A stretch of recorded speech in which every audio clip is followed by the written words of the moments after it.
So today we will discuss about cardiomyopathy कि cardiomyopathy है क्या। तो अगर हम कार्डियोमायोपैथी के बारे में बात करें, ये कोई भी डिसऑर्डर है या डिजीज है जो कि इफेक्ट करते हैं हार्ट के मसल्स को। हार्ट के मसल को जो इफेक्ट करे उसको हम बोलते हैं कार्डियोमायोपैथी। अगर हम कार्डियोमायोपैथी की जो है टाइप्स के बारे में बात करें तो ये हमारे पास 3 टाइप्स होती हैं। First of all we have dilated cardiomyopathy, then we have hypertrophic cardiomyopathy, then we have restrictive infiltrated cardiomyopathy. तो हम वन बाय वन जो है एक एक कार्डियोमायोपैथी को डिस्कस करेंगे और डिफरेंशिएट करेंगे अदर टू कार्डियोमायोपैथी। हमारे पास हमें पता है कि हार्ट के चैम्बर्स होते हैं, तो हमारे पास जो वेंट्रिकुलर्स होते हैं उसका क्या होता है कि वो डायलेट कर जाते हैं, या तो एक कर जाता है या दोनों कर जाते हैं। तो इनकी जो डायलेशन की वजह से हमारे पास क्या होता है कि यहाँ पर कॉन्ट्रैक्शन ऑफ बोथ वन और टू वेंट्रिकुलर जो है इम्पेयर्ड हो जाता है। मीन्स के वो जो है तो वैसे फंक्शन नहीं करता जैसे नॉर्मली करता है। तो जिसकी वजह से कि ये क्या करते हैं कि इसको हम बोलते हैं लीड्स टू सिस्टोलिक डिसफंक्शन। इसमें जो है हमारा सिस्टोलिक डिसफंक्शन आ जाता है। मीन्स कि यहाँ पर जो कंट्रैक्शन है वो जो है इम्पेयर्ड होती है। यहाँ इम्पेयर्ड मीन्स इस तरीके से कि उसका जो कंट्रैक्शन ऊपर जो हमारा ब्लड जाना था यहाँ से, तो वो क्या होता है कि ऊपर का जो ब्लड है वो कम जाता है, जिसकी वजह से कंट्रैक्शन की वजह यहाँ पर कम कंट्रैक्शन की वजह से इसको हम बोलते हैं systolic dysfunction. As we know that systolic is meaning of contraction of the heart to supply the blood, like जो ब्लड पंप करता है from the ventricle to the all over the body. तो अगर हम इसकी मेन जो है causes की तरफ आते हैं तो हमारे पास जो अक्सर मेन इंपॉर्टेंट एमसीक्यूज में भी आता है कि इसमें जो सार्कोमेर प्रोटीन्स होती हैं, लाइक उसकी म्यूटेशन हो जाती है। यहाँ पर उसकी म्यूटेशन की वजह से ये क्या होता है कि वहाँ पर due to mutation of TTN gene in coding the sarcomeric protein titin. तो सार्कोमेरिक की अगर हम बात करें तो नॉर्मली हमारे पास सार्कोमेर जो है वो एक्टिन होते हैं और मायोसिन होते हैं। तो ये जो दो फाइबर्स होते हैं एक्टिन मायोसिन, ये आपस में ओवरलैप करके ओवरलाइट करके जो है कंट्रैक्शन करते हैं, मींस की सिस्टोल करते हैं और रिलैक्स करते हैं बाय डायस्टोल। तो ये देखें यहाँ पर हमारे पास कंट्रैक्ट हो रहे थे तो इसका मीन जो है कंट्रैक्शन हो रही है यहाँ पर हार्ट के मसल्स की, और यहाँ पर जब रिलैक्स हो रहे हैं सार्कोमेर्स यहाँ पर देखें तो उसे क्या होता है कि मीन्स यहाँ पर जो गैप आ जाता है, तो उसे क्या हो रहा है कि सार्कोमेर्स की रिलैक्सिंग की वजह से, लेंथनिंग की वजह से यहाँ पर रिलैक्सेशन हो रही है मीन्स के डायस्टोल। ये थी नॉर्मल। तो अगर हम डायलेटेड कार्डियोमायोपैथी की बात करें तो हमारे पास जो सार्कोमेयर है वो ऐड हो जाते हैं इन सीरीज। तो इन सीरीज हमारे पास जो सार्कोमेयर्स की अगर हम बात करें, मींस के जो डायलेटेड कार्डियोमायोपैथी उसमें जो सार्कोमेयर्स है वो सीरीज में आते हैं। But if we discuss about hypertrophic cardiomyopathy तो इसमें जो हमारे पास सार्कोमेयर्स हैं वो पैरेलल में आते हैं। तो हम ये डिफरेंस चेक कर लेते हैं। तो हमारे पास देखिए ये इन सीरीज है, मींस के यहाँ पर जो हमारे पास डायलेटेड कार्डियोमायोपैथी है वहां पर जो सार्कोमेयर्स हैं वो इन सीरीज ऐड होते हैं, मींस के line to line. But if we discuss about hypertrophic cardiomyopathy तो यहाँ पर जो है ये विड्थ में लाइन होती है, मींस के ये जो है हॉरिजेंटल सिचुएशन में जो है लाइन होते हैं, बाइंड टू बाइंड होते जाते हैं। और हाइपरट्रॉफिक कार्डियोमायोपैथी में जो है ये वाइडली बाइंड होते हैं। तो ये इससे होता ही है कि हमारे पास जो डायलेटेड कार्डियोमायोपैथी होती है उसमें जो हमारे पास हाइपरट्रॉफी होती तो दोनों में हाइपरट्रॉफी है। बट इसमें जो है इसेंट्रिक हाइपरट्रॉफी शो होती है और इसमें हमारे पास कॉन्सेंट्रिक हाइपरट्रॉफी शो होती है। तो ये भी हम देख लेते हैं कि ये दोनों क्या चीजें हैं। तो अगर हम बात करें डायलेटेड कार्डियोमायोपैथी में तो वहां पर होती है हमारे पास eccentric hypertrophy. Eccentric hypertrophy means के जो अंदर का वॉल्यूम है हमारा, जो अंदर का जो एंड डायस्टोल वॉल्यूम, जो अगर हम आगे जाके अभी पढ़ते हैं कि वो क्या होता है, तो उसमें जो वॉल्यूम है वो जिसमें ब्लड है वो ज्यादा आएगा, मींस के अंदर का वॉल्यूम जो है वो बढ़ रहा है। But if discuss about hypertrophic cardiomyopathy तो इसमें जो है बाहर की जो हाइपरट्रॉफी हो जाती है, मींस के हमारे पास जो वॉल्स है उनकी थिकनिंग हो जाती है, जिसकी वजह से जो अंदर का वॉल्यूम है वो कम होता है। तो इसका मतलब ये कि अगर हम डायलेटेड कार्डियोमायोपैथी की बात करें तो ये जो है लीड्स टू सिस्टोलिक डिसफंक्शन करता है, मींस कि ये सिस्टोलिक में आता है और ये डायस्टोलिक में आता है। अगर हम डायलेटेड कार्डियोमायोपैथी के बारे में बात करें और हाइपरट्रॉफिक कार्डियोमायोपैथी, इनमें डिफरेंशिएट जो है पॉइंट्स हैं अगर उनकी बात करें तो हमारे पास डायलेटेड में जो है ये लीड्स टू सिस्टोलिक डिसफंक्शन करता है, मींस के कंट्रैक्शन ऑफ द हार्ट में जो है प्रॉब्लम क्रिएट करेगा। But if we discuss about hypertrophic cardiomyopathy तो ये डायस्टोलिक डिसफंक्शन जो है इसमें प्रॉब्लम क्रिएट करेगा, मींस के जो उसकी फीलिंग होगी वेंट्रिकुलर की, यहाँ पर जाहिर बात है यहाँ पर जो इसमें बात करें वेंट्रिकुलर की फीलिंग होगी उसमें प्रॉब्लम क्रिएट करेगा, मींस कि उसके अंदर जो वॉल्यूम है वो कम होगा, उसकी जो फीलिंग है वो कम होगी। बट जिसे हम बोलते हैं कॉन्सेंट्रिक हाइपरट्रॉफिक, मींस के जो कि हमारे पास होती है हाइपरट्रॉफिक कार्डियोमायोपैथी में। But if we discuss dilated तो उसमें हमारे पास होती है इसेंट्रिक हाइपरट्रॉफी, मींस के जो हमारे पास अंदर का वॉल्यूम है वो ज्यादा होता है और जो हमारी आउटर है उसमें कोई हाइपरट्रॉफिक नहीं होती। बट कॉन्सेंट्रिक हाइपरट्रॉफी में जो बाहर बाहर की थिकनिंग है वो ज्यादा होती है। यहाँ पर भी देख सकते हैं हमारे पास जो है इधर जो अंदर का वॉल्यूम है वो जो है ज्यादा ही है मीन्स के, लेकिन इधर जो है हमारे पास वॉल्यूम कम आएगा, मीन के फीलिंग जो है हमारी कम होगी, जिसकी वजह से हम बोलते हैं डायस्टोलिक डिसफंक्शन, और उसमें हम बोलते हैं सिस्टोलिक डिसफंक्शन। तो सिस्टोलिक डिसफंक्शन हमें डायलेटेड कार्डियोमायोपैथी में समझ आ गया। तो अब हम बात करते हैं स्ट्रोक वॉल्यूम के बारे में। तो डायलेटेड कार्डियोमायोपैथी में जो हमारे पास स्ट्रोक वॉल्यूम है गाइस वो होता है कम, बट हाइपरट्रॉफिक कार्डियोमायोपैथी में जो हमारे पास स्ट्रोक वॉल्यूम होता है वो होता है ज्यादा।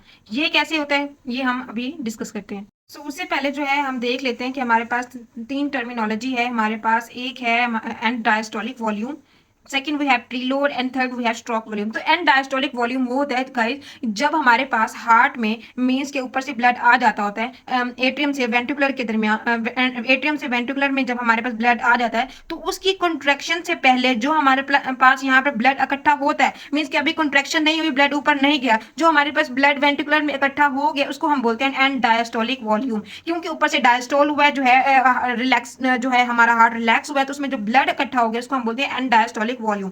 Second we have preload. तो प्रीलोड उसको बोलते हैं जब हमारे पास हार्ट के जो मसल्स हैं, मींस के हार्ट के जो मसल्स हैं इसके दरमियान उसमें जो है उसकी कंट्रैक्शन में हेल्प करते हैं कि जो ऊपर ब्लड है means all over the body जो उसने ब्लड सप्लाई करना है, तो हमारे पास यहाँ पर जो ब्लड सप्लाई करना है उसकी कंट्रैक्शन में जो स्ट्रेचिंग होती है वॉल्स की, वो उतना जो प्रेशर लगता है उसको हम बोलते हैं preload end diastolic pressure which is stretching the walls of ventricle to their greatest geometrical dimension. तो ये हमारे पास जो स्ट्रेचिंग फोर्स होती है एंड डायस्टोलिक वॉल्यूम के बाद कि उस ब्लड को कितना जो है ऊपर भेजना है तो उसको हम बोलते हैं प्रीलोड। बट इफ वो डिस्कस अबाउट स्ट्रोक वॉल्यूम तो हमारे पास volume of blood injected from the heart per heart beat, जब हमारे पास प्रीलोड जो है उसके बाद हमारे पास स्ट्रेचिंग लगती है तो यहाँ पर जितना भी ब्लड है वो जब ऊपर चला जाता है मींस के, तो वहां पर जो ब्लड इजेक्ट होता है उसको हम बोलते हैं स्ट्रोक वॉल्यूम। तो इस हिसाब से हमारे पास ये तीन टर्मिनोलॉजी के हिसाब से अगर हम देखें तो हमारे पास यहाँ पर नॉर्मली जो है एक मैकेनिज्म अप्लाई होता है Frank Starling mechanism. Frank Starling mechanism guys क्या होता है कि इसमें जो होता है नॉर्मली कि हमारे पास मींस के एक रबर बैंड है, मींस के ये हमारे पास वेंट्रिकुलर ये रबर बैंड की तरह है, इसके अंदर सार्कोमेर्स हैं लाइक जो है हमारे पास एक्टिन और मायोसिन है।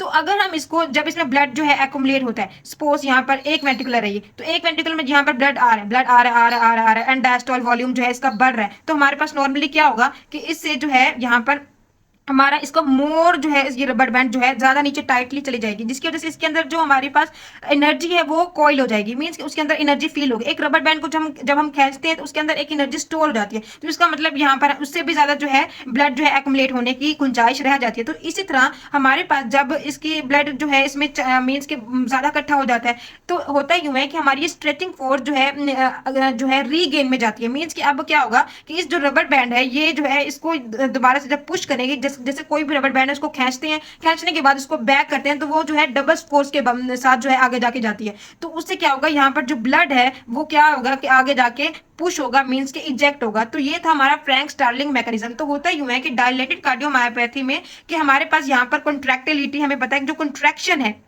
वो क्या होती है कम होती है।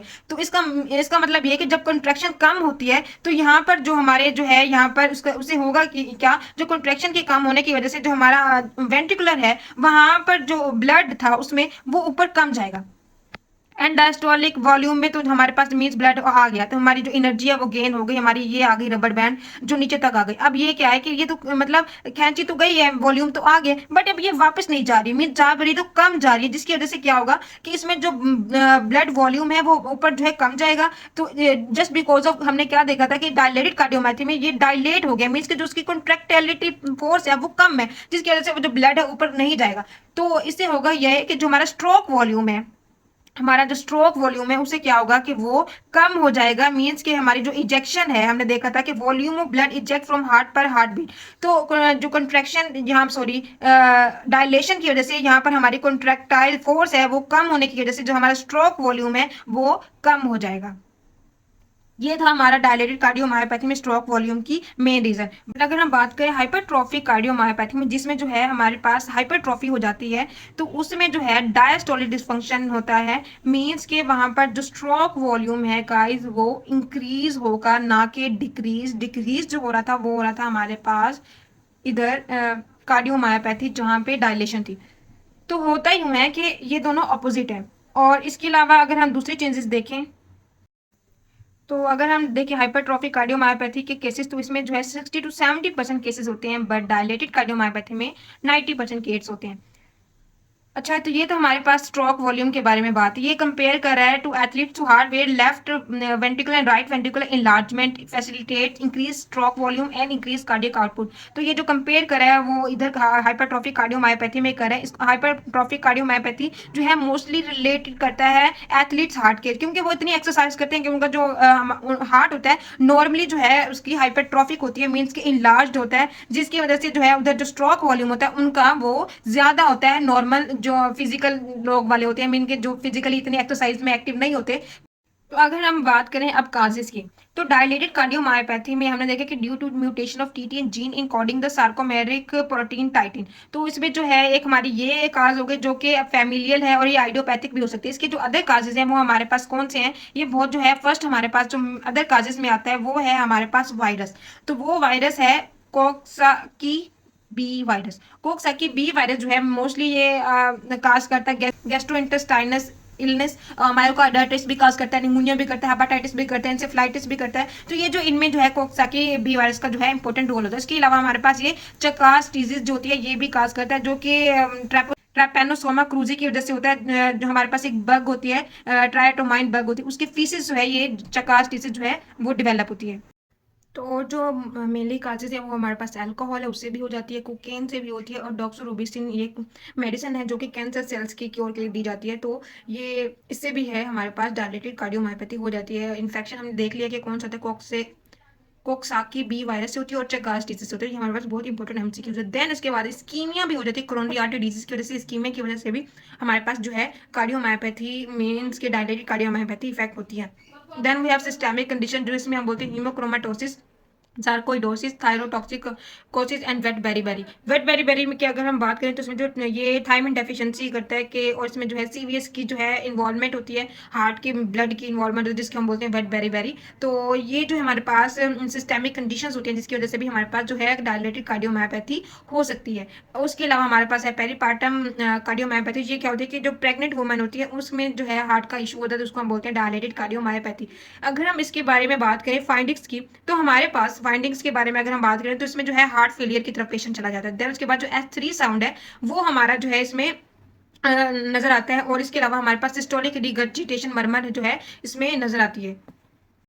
S3 साउंड जो है हमारे पास कब प्रोड्यूस होता है, जब हमारे पास इन अर्ली डायस्टोल रैपिड जो हमारे पास वेंट्रिकुलर की फिलिंग फेज होती है वहां पर, उसी के दरमियान हमारे पास जो S3 साउंड है वो प्रोड्यूस होता है। और ये जो है लेटरल साइड पे पेशेंट की हमने देखा था कि वहां पर जो है बेस्ट हियरिंग होता है, लेकिन ये इसकी और भी फीचर्स देखे S3 साउंड हार्ट फेलियर में भी नजर आता है, थायरोटॉक्सिकोसिस में भी नजर आता है। तो ये हमारे पास हार्ट फेलियर भी था, थायरोटॉक्सिकोसिस भी था, और इसका हमने एक पॉइंट ये भी पढ़ा था कि ये जो है डायलेटेड वेंट्रिकल में नजर आता है, लेकिन ये नॉर्मल होता है चिल्ड्रन में, क्योंकि उनके जो वेंट्रिकल्स होते हैं वो पहले ही जो है डायलेट होते हैं, और ये नॉर्मल होता है मोस्टली इन एथलीट्स में और प्रेगनेंसी में भी। तो ये हमारे पास था S3 साउंड की बात जो कि हमने कवर कर ली। देन उसके बाद सिस्टोलिक रिगर्जिटेशन मर्मर। तो अगर हम बात करें इसकी और फाइंडिंग्स के बारे में, तो हमारे पास यहाँ पर balloon appearance of heart on जो है हमें नजर आता है। तो ये देखें हमारे पास ये बैलून टाइप होता है कि यहाँ पर देखें हमारे पास ये बैलून टाइप जो है हार्ट यहाँ पर नजर आता है। तो ये हमारी एक मेन फाइंडिंग है इन डायलेटेड कार्डियोमायोपैथी में। अगर हम बात करें S3 साउंड और इधर हम बात करें S4 साउंड के बारे में, तो हमारे पास जो S3 साउंड होता है वो जो है मेनली तब होता है जब वो अर्ली डायस्टोल होती है, मीन्स कि जब एक गिलास उसमें जो है रैपिड जो फीलिंग हो रही थी, मीन्स कि उसमें जो during the rapid ventricular filling phase जो हमारे पास साउंड होता है उसको हम बोलते हैं S3 साउंड। तो सारी बात है हमारे पास यहाँ पर जो है एक किस्म का गिलास पूरा का पूरा खाली है, तो पूरा पूरा गिलास खाली होने की वजह से वहां पर क्या है जो हमारे पास साउंड प्रोड्यूस होगा वो क्या होगा, रैपिड होगा, जिसकी वजह से हम बोलते हैं S3 साउंड। नॉर्मली हम S3 साउंड उसी को बोलते हैं। देन हमारे पास जो S4 साउंड है वो मोस्टली हाइपरट्रॉफी में आता है, मीन्स के गिलास जो है हमारे पास वो फुल है, मीन्स के हाइपरट्रॉफी है, वहां पर जो साउंड प्रोड्यूस होता है ब्लड जो इसमें आता है कि लेट डायस्टोल में, वो अर्ली डायस्टोल था, ये लेट डायस्टोल। तो एंड में जो हमारे पास टिप टिप जो पानी एंड में कम आ रहा होता है तो उसको हम बोलते हैं S4 साउंड। तो हमारे पास जो ये डिफरेंस था S3 साउंड का S4 साउंड का। इसके अलावा अगर हम बात करें डिफरेंस फाइंडिंग के बारे में, तो हमारे पास उसमें जो है इसमें सिस्टोलिक रिगर्जिटेंट मर्मर होता है, बट इसमें जो है सिस्टोलिक मर्मर होता है। तो और इसमें क्या कहते हैं see mitral regurgitation due to impaired mitral valve closure. तो होता ही है कि हमारे पास जो कार्डियोमायोपैथी होती है इसमें डिस्टोरियल डिस्फंक्शन की वजह से हमारे पास जो मिट्रल वाल्व होते हैं, जो वेंट्रिकल होता है वहां पर मीन्स के एट्रिया और वेंट्रिकुलर के अंदर जो हमारे पास वॉल्व्स थे उसको हम बोलते हैं मिट्रल वॉल्व। तो लेफ्ट एट्रियम में, लेफ्ट वेंट्रिकुलर में हमारे पास जो वॉल्व है उसकी जो इम्पेयरमेंट को हम बोलते हैं मिट्रल रिगर्जिटेशन। तो होता यूं है कि इधर यूं होता है कि हमारे जो हाइपरट्रॉफी यहाँ पर होने की वजह से और डायस्टोलिक डिसफंक्शन होने की वजह से जो ब्लड है वो क्या होता है कि जो आ रहा होता है, तो इसकी वजह से यहाँ पर जो वेंट्रिकुलर है वो रिलैक्स जो है नहीं हो रहा होता, मीन्स कि उसकी डिसफंक्शन होती है, जिसकी वजह से वो जब रिलैक्स नहीं होता तो हमारे पास जो मिट्रल वॉल्व है उसकी जो क्लोजर है उसमें इम्पेयरमेंट हो जाती है, जिसकी वजह से हम बोलते हैं उसको mitral regurgitation due to impaired mitral valve closure. तो ये हमारी बेसिक पॉइंट्स थे जो कि इन दोनों में है डिफरेंस हमें पता होना चाहिए। डायलेटेड कार्डियोमायोपैथी में, हाइपरट्रॉफिक कार्डियोमायोपैथी में, ये दोनों जो है कॉम्पिटिटर होते हैं इनके जो एमसी। तो हाइपरट्रॉफिक जो कार्डियोमायोपैथी की अगर हम बात करें तो ये जो है एथलीट्स में ज़्यादा होता है। तो जब वो एक्सरसाइज जब है वो हद से ज़्यादा हो जाती है तो वो पेशेंट जो है सिनकोपी में चला जाता है, मीन्स कि उसकी जो ब्रेन फंक्शनिंग है वो कम हो जाती है, मीन्स कि अनकॉन्शियस की तरफ से हार्ट पे जो है ज़्यादा प्रेशर होता है जिसकी वजह से वो पेशेंट सिनकोपी की तरफ चला जाता है। तो होता यूँ है कि उसमें सडन डेथ के जो वो एक पेशेंट जो है सॉरी एथलीट है वो चला जाता है ज़्यादा, क्योंकि वहाँ पर जो है हार्ट पे ज़्यादा प्रेशर होता है। तो इसमें होता है क्या है कि वो सडन डेथ की तरफ इसलिए जाता है क्योंकि वहाँ पर जो है वेंट्रिकुलर अरिथमिया हो जाता है, जस्ट बिकॉज ऑफ वहाँ पर पहले जो है हाइपरट्रॉफी है उस वेंट्रिकुलर की, तो वहाँ पर जो रिथम है वो इम्बैलेंस हो जाता है जिसकी वजह से जो है एथलीट सडन डेथ की तरफ चला जाता है। देखा था कि हमारे पास जो है सार्कोमेरिक प्रोटीन टाइटिन में जो है इन कोडिंग में जो है म्यूटेशन थी, बट इधर जो है mutation in genes in coding sarcomeric protein such as myosin binding protein C and B myosin heavy chain. तो इसमें जो हैवी चेन है सी और बी में उसकी जो बाइंडिंग होती है उसमें प्रॉब्लम होती है। तो ये हमारे पास जो है क्लियर कट आउट जो है डिफरेंस पॉइंट्स हैं बिटवीन दिस टू कार्डियोमायोपैथीज। तो अगर हाइपरट्रॉफिक कार्डियोमायोपैथी का इंपॉर्टेंट जो पॉइंट ये भी है कि इससे होता क्यों है कि कार्डियोमायोपैथी के बाद यहाँ पर ये क्लासिफाई करता है हाइपरट्रॉफिक ऑब्स्ट्रक्टिव कार्डियोमायोपैथी। जब हमारे पास लेफ्ट वेंट्रिकुलर जो है यहाँ पर हमारे पास जो है उसकी जो जो हमारे पास मिट्रल वॉल्व होते हैं, सपोज ये हमारे पास एट्रिया है तो ये हमारे पास मिट्रल वेंट्रिकुलर है, तो मिट्रल वॉल्व होते हैं, इनका जो एंगल होता है मीन एक स्पेसिफाइक जो है एंगल होता है, जैसे मीन यहाँ इस साइड पे आएंगे तो यहाँ पे जो है ब्लड फ्लो आएगा, और जब ये ऊपर की तरफ जाएंगे तो ब्लड जो है यहाँ पर ब्लड फ्लो रुक जाएगा, मीन्स कि इसमें ब्लड जो है एक्युमुलेट हो जाएगा। तो होता ही हुआ है कि हमारे पास जो एंगल होता है मिट्रल वॉल्व का वो क्या होता है कि वो एंटीरियर साइड पे चला जाता है, मीन्स के हमारे एट्रियम है यहाँ पर जब मिट्रल वॉल्व होता है वो एंटीरियर साइड पे चला जाता है अंदर वाली साइड से। तो होता ही हुआ है कि उसकी जो एंटीरियर साइड पे आने की वजह से एसिमेट्रिकल सेप्टल हाइपरट्रॉफी की वजह से जो उसकी जो यहाँ पर सेप्टम है उसकी हाइपरट्रॉफी की वजह से वो एसिमेट्रिकल हो जाता है। तो एसिमेट्रिकल की वजह से जो है वहाँ पर जो सिस्टोलिक एंटीरियर मोशन है होती है मिट्रल वॉल्व की वो भी एसिमेट्रिकल हो जाती है, मीन्स के जो उसका सिस्टोलिक है उसकी जो यहाँ पर मोशन है मीन्स के कॉन्ट्रैक्शन की जो मोशन है वो भी जो है एसिस्टोलिक हो जाती है, जिसकी वजह से होता है कि आउटफ्लो ऑब्स्ट्रक्शन होता है, मीन्स के जो हमारा ब्लड होता है वो आउटफ्लो जो है उसमें ऑब्स्ट्रक्शन हो जाती है, उससे क्या होता है डिसिप्निया होता है और उसके बाद क्या होता है पॉसिबल सिनकपी। तो ये हमने यहाँ पर देखा था कि कैसे जो है सिनकपी काज करता है। तो यही वजह है कि उससे जो आउटफ्लो ऑब्स्ट्रक्शन होती है, और आउटफ्लो ऑब्स्ट्रक्शन क्यों होती है कि वहाँ पर जो है आउटफ्लो ट्रैक होता है वो एसिमेट्रिकल हो जाता है, वहाँ पर भी हाइपरट्रॉफी हो जाती है जिसकी वजह से जो आउटफ्लो ऑब्स्ट्रक्शन में जो है पेशेंट चला जाता है, देन उसके बाद डिस्पनी हो जाता है और उसके बाद सिनकपी हो जाती है, मीन्स कि हमारा जो पेशेंट है उसकी हार्ट की तरफ सॉरी ब्रेन की तरफ जो ब्लड सप्लाई है वो जो है कार्डियक आउटपुट जो है उसकी इतनी एडिक्वेट नहीं होती, जिसकी वजह से उसको जो ब्रेन है वहाँ पर जो बहुत जो ब्लड सप्लाई है वो इतना नहीं मिल रहा होता, जिसकी वजह से पेशेंट जो है सिनकपी में चला जाता है। इन डायलेटेड कार्डियोमायोपैथी हमारे पास जो दूसरा टर्म है जो अक्सर जो इससे रिलेटेड आता है वो है हमारे पास स्ट्रेस कार्डियोमायोपैथी। तो स्ट्रेस कार्डियोमायोपैथी जो है इसमें क्या होता है कि ये एक ब्रोकन हार्ट सिंड्रोम है, मीन्स कि एक बैलून टाइप की जो है यहाँ पर अपीयरेंस होती है जिसको हम बोलते हैं इंक्रीज सिंपैथेटिक स्टिमुलेशन, लाइक एक स्ट्रेसफुल सिचुएशन होती है जहाँ पर जो हमारा वेंट्रिकुलर का जो एपिकल फॉर्म है वो एक बलून टाइप होती है, मीन्स के यहाँ पर हमने एक्सरे में पीछे हमने देखा था। तो ये एक जो है डायलेटेड कार्डियोमायोपैथी जो एमसीक्यूज में आ जाता है, इसको सेकंड नेम क्या है वो है स्ट्रेस कार्डियोमायोपैथी। तो इसके अलावा हमारे पास मेनली जो हाइपरट्रॉफी कार्डियोमायोपैथी की अगर हम काजेस के बारे में बात करें तो हमारे पास ये लेफ्ट वेंट्रिकुलर जो हाइपरट्रॉफी है वो क्यों होती है कि क्रोनिक हाइपरटेंशन की वजह से भी हो जाती है और फ्रिडरिच अटैक्सी की वजह से भी हो जाती है। जो एक है हमारे पास ऑटोसोमल रिसेसिव इनहेरिटेड डिजीज होती है, लाइक न्यूरोजेनरेटिव डिजीज टाइप होती है, इससे भी जो है हमारे पास हाइपरट्रॉफिक कार्डियोमायोपैथी हो सकती है। देन उसके बाद अगर हम थोड़ा सा रिस्ट्रिक्टिव इन्फिल्ट्रेटिव कार्डियोमायोपैथी के बारे में बात करें तो ये हम प्लीज़ हेल्प की वजह से इसकी निमोनिया की तरफ से हम इसको याद कर लेते हैं। इससे जो मेन काजेज होती हैं, जो फर्स्ट हमारे पास काज है वो post radiation fibrosis means after radiation therapy जो है उसके वहाँ पर फिब्रोसिस हो जाती है, तो उसको हम बोलते हैं पोस्ट रेडिएशन फिब्रोसिस, जो कि रिस्ट्रिक्टिव कार्डियोमायोपैथी काज करता है। देन उसके बाद है हमारे पास लोफर एंडोकार्डाइटिस। लोफर एंडोकार्डाइटिस हमारे पास एसोसिएट करता है हाइपर इंजोफेलिक सिंड्रोम, जिसमें जो हम हिस्टोलॉजी जब इसकी चेक करते हैं तो वहाँ पर इजोनोफिलिक इन्फिल्ट्रेट जो होती है मायोकार्डियम में वो ज़्यादा अपेयर होते हैं। देन हमारे पास है एंडोकार्डियल फिब्रोइलास्टोसिस, जिसमें होता है क्या है कि हमारे पास जो फिब्रोइलास्टिक टिश्यू होते हैं एंडोकार्डियम में वो ज़्यादा हो जाते हैं। तो ये हमारे पास मेन काजेज थे। उसके बाद है हमारे पास अमाइलोइडोसिस, जिसमें अमाइलोइड जो फिब्रिन्स होते हैं वो पाइल हो जाते हैं, पाइल अप हो जाते हैं, मीन्स के बहुत सारे हमारे पास वहाँ पर डिपोजिट हो जाते हैं। तो अगर हम बात करें सार्कोइडोसिस के बारे में तो ये क्या होता है कि एबनॉर्मल कलेक्शन होती है इन्फ्लेमेटरी सेल्स की, जिसको हम बोलते हैं ग्रैनुलोमोटा। तो यहाँ पर जो है लम्स अपेयर हो जाते हैं, जिसको हम बोलते हैं सार्कोइडोसिस। और हीमोक्रोमाटोसिस की अगर हम बात करें, हमारे पास जो आयरन होती है वो क्या और जो हमारे पास टोटल आयरन होती है वो क्या करती है कि जो ऑर्गन है उसको डैमेज करती है, मीन्स कि उसमें जो आयरन है वो इंक्रीज नॉर्मली से ज़्यादा जो है वो एक्यूमुलेट होता है, जिसको हम बोलते हैं हीमोक्रोमाटोसिस। तो हमारे प्लीज़ हेल्प की तरफ से हमारे जो है ये सारे काजेज जो है कवर हो गए। देन उसके बाद हमारे अगर हम रिस्ट्रिक्टिव इन्फिल्ट्रेटिव कार्डियोमायोपैथी के बारे में बात करते हैं तो यहाँ पर भी डायस्टोलिक डिसफंक्शन अपेयर होता है, जैसे कि हाइपरट्रॉफिक कार्डियोमायोपैथी में हो रहा था। और इसके अलावा यहाँ पर जो लो वोल्टेज ईसीजी जो है हमारे पास अपेयर होते हैं कि can have low voltage ECG despite thick myocardium, specially in amyloidosis. तो होता ही हुआ है कि हमारे पास अब हमारे पास रह गई है फार्मा। तो इसका जो ट्रीटमेंट है, अगर हम बात करें ट्रीटमेंट अबाउट डायलेट कार्डियोमायोपैथी, तो हमारे पास ये सोडियम रिस्ट्रिक्शन जो है इसकी करेंगे, एसी इनहिबिटर्स देंगे, और इसके बाद बीटा ब्लॉकर्स देंगे, साइकोबिट्रल देंगे, डायरेटिक्स देंगे, मिनरलोकॉर्टिकॉइड देंगे, रिसेप्टर ब्लॉकर्स देंगे, और हार्ट ट्रांसप्लांट इसकी कर देंगे। तो फार्मा जो है हम डिटेल में जो है आगे जाके एंड में पढ़ेंगे, अभी जो हम इसको जस्ट देख लेते हैं, ओवरव्यू कर लेते हैं। देन उसके बाद हमने देखना है हाइपरट्रॉफिक कार्डियोमायोपैथी में, तो ये था मोस्टली एथलीट्स के लिए। तो उसके क्या करें, उसकी जो हाई इंटेंसिटी एथलेटिक्स जो एक्टिविटी है वो रोक देंगे, use of beta blocker non dihydropyridine calcium जो है चैनल ब्लॉकर देंगे, जो हमारे पास है वीरापिमिल। देन उसके बाद ICD high risk avoid drugs that decrease pre load, तो उसकी जो प्री लोड है उसका जो वो है हम कम करेंगे बाय डायरेटिक्स एंड वैजोडाइलेटर।